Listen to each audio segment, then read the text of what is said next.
let's move on. We got Liz Peek, Fox News contributor, and Steve Moore, host of More Money on WABC, Committee to Unleash Prosperity, AFPI, and all the rest of it.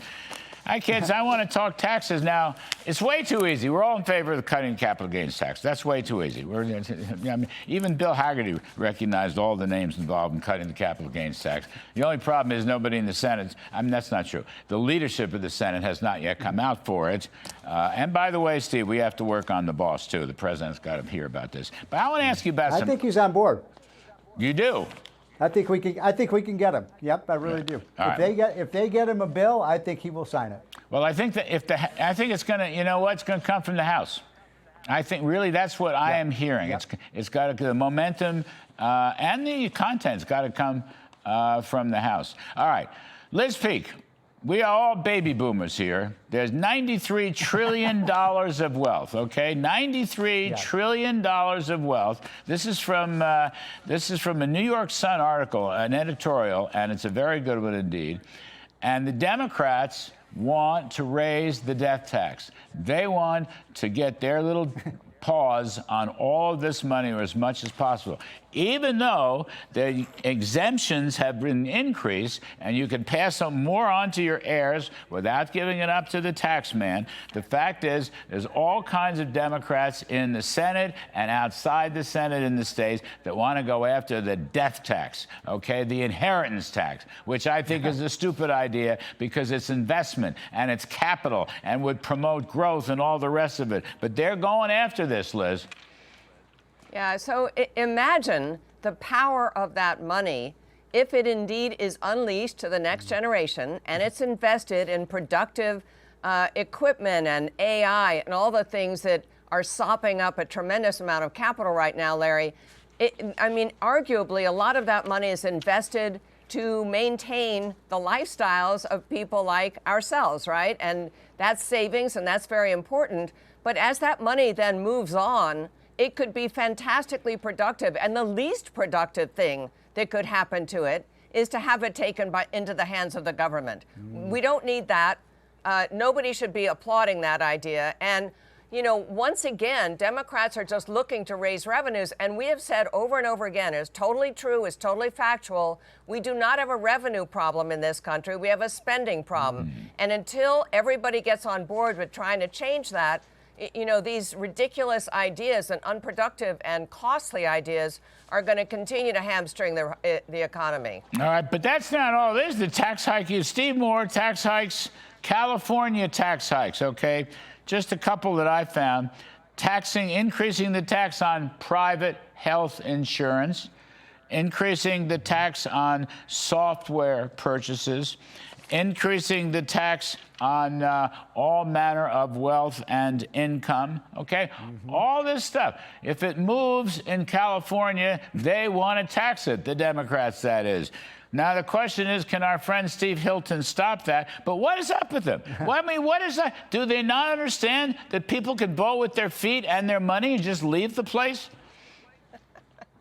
Well, they should. California, for the first time in history, you can go to votewithyourfeet.com and you can look up these numbers on our website. You can just click on California and see where people are going. But California, in the last 10 or 11 years, has lost almost 2 million people. 2 million people. Throughout all of American history, people were going to California. Now taxes are so high, people are leaving, and they're going to Alabama, they're going to Arkansas. It's like a reverse Beverly Hillbillies effect that we're seeing.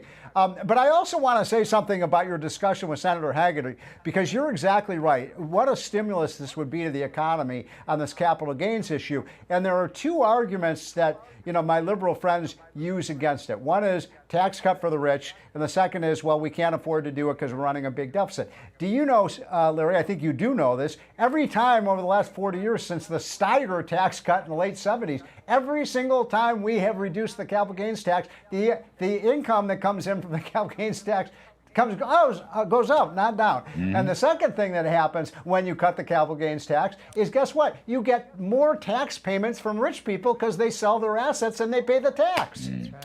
Yes, well, listen, I invented those charts many years ago I know you did. And I didn't even have to fix the axes at all. It's just no matter how you slice it.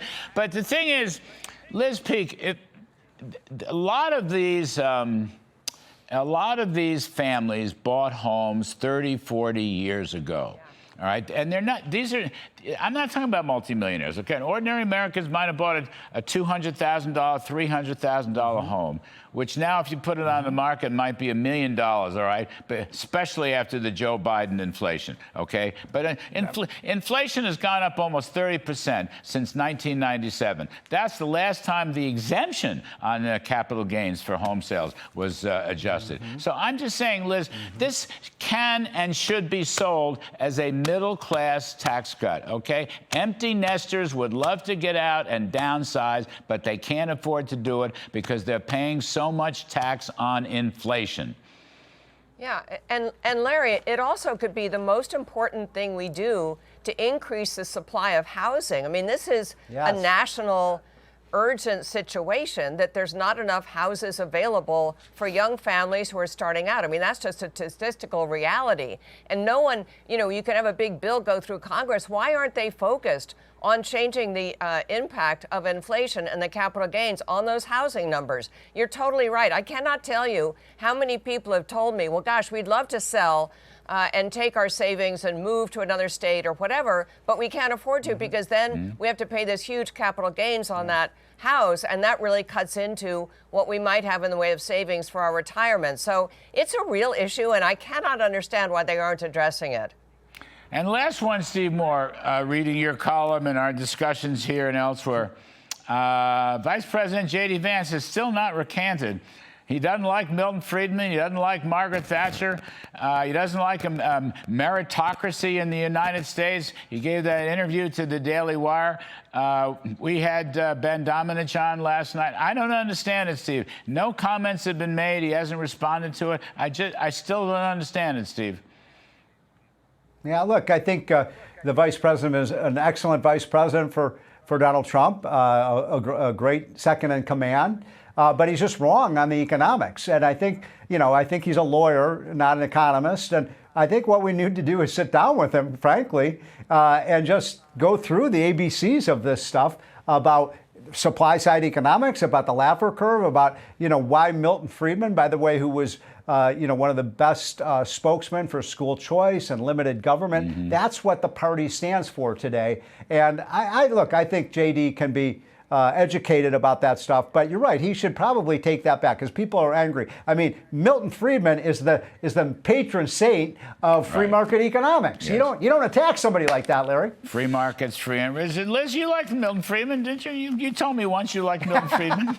I like Milton Friedman, and honestly, I think J.D. Vance on economics just generally does not necessarily understand the role of capitalism and investment and so forth. So you guys need to spend some time on him. A+. Liz Peek, A+, as always. Steve Moore, A+. I'm going to talk to you guys on the radio tomorrow. Thanks ever so much for this. I appreciate it.